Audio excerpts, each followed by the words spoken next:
Andhra Pradesh state fibre net limited APSFL మళ్ళీ గాడిలో పడుతుందా? ముఖ్యమంత్రి చంద్రబాబు మానస పుత్రిక మళ్ళీ బతికి బట్టకడుతుందా? పేదలకు ఎంతో ఉపయోగపడుతుందన్న ఫైబర్ నెట్ నిజంగానే మేలు చేస్తుందా? కూటమి సర్కార్ అధికారంలోకి వచ్చే ఏడాదిన్నర దాటినా ఇప్పటికీ ఫైబర్ నెట్ ఎందుకు వేగం పుంజుకోలేదు? ఫైబర్ నెట్లో ఇప్పటికీ వైసీపీ అనుకూల ఉద్యోగుల పెత్తనమే నడుస్తుందా? ఈ ప్రశ్నలకు కాలమే జవాబు చెప్పాలి.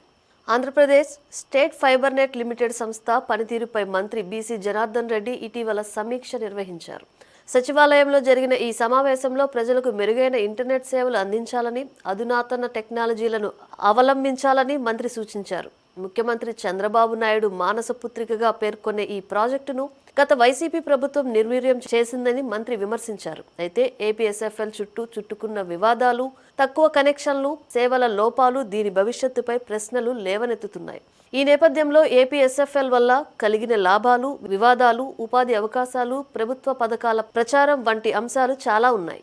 ఏపీఎస్ఎఫ్ఎల్ 2015లో ఆంధ్రప్రదేశ్ ప్రభుత్వం ద్వారా స్థాపించారు. రాష్ట్ర వ్యాప్తంగా ఆప్టికల్ ఫైబర్ నెట్వర్క్ విస్తరించి గ్రామీణ ప్రాంతాల్లో కూడా అఫోర్డబుల్ ఇంటర్నెట్, టీవీ సేవలు అందించడమే దీని ప్రధాన లక్ష్యం. మంత్రి జనార్దన్ రెడ్డి సమీక్షలో అమెండెడ్ భారత్ నెట్ ప్రోగ్రాం ద్వారా కనెక్షన్లు పెంచే చర్యలు చేపట్టాలని అధికారులు వివరించారు. రాష్ట్రంలో సంక్షేమ హాస్టళ్లలో సీసీటీవీలు ఏర్పాటు చేసే ప్రతిపాదన కూడా ఉంది. ఇది భద్రతా సేవలను మెరుగుపరుస్తుంది. ప్రస్తుతం 78,000 కిలోమీటర్ల ఆప్టికల్ కేబుల్ నెట్వర్క్ ఉంది. ఇది ప్రభుత్వ పథకాల ప్రచారానికి, ఆన్లైన్ సేవలకు ఉపయోగపడుతుంది. అయితే సేవలు సరిగా అందుబాటులో లేకపోవడం, అన్ని టీవీ ఛానల్స్ రాకపోవడం వంటి ఫిర్యాదులు ఉన్నాయి. మంత్రి సమీక్షలో ఈ లోపాలను సరిదిద్దేందుకు కృషి చేయాలని సూచించారు.